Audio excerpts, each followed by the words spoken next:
आईची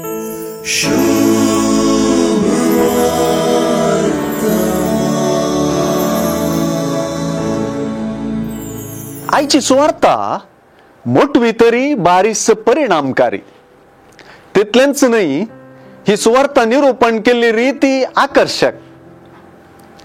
जेजूचे आवयक आणि ताच्या भावांक जेजूक मेळोवंक जाय आसलें, तांकां ताचे सर्शेन वचोंक जाय आसलें आनी तांकां ताका पळोवंक जाय आसलें.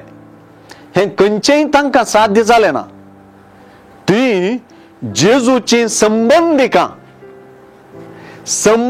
मध्ये हे मेळचें, सर्शीन वेचें आनी पळोवंक वेचें सामान्य.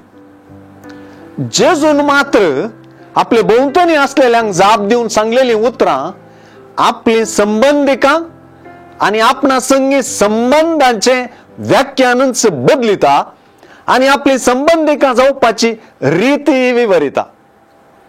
वंप्याचे वपारींत आनी तिच्या अर्थविवरणांत आनी उपरांत दिवटणे वयल्या दिव्याची सर दिवन देवाचें उतर आयकोवचे विशीं आनी तें उतर जिणयेंत फळादीक करचे विशीं आनी तें कोणेय काडून व्हरीन अशें सांबाळचे विशीं उलयल्लो जेजू आतां परत सुवार्तेंत देवा उतराचेरच आपली शिकोवन ठेवयता.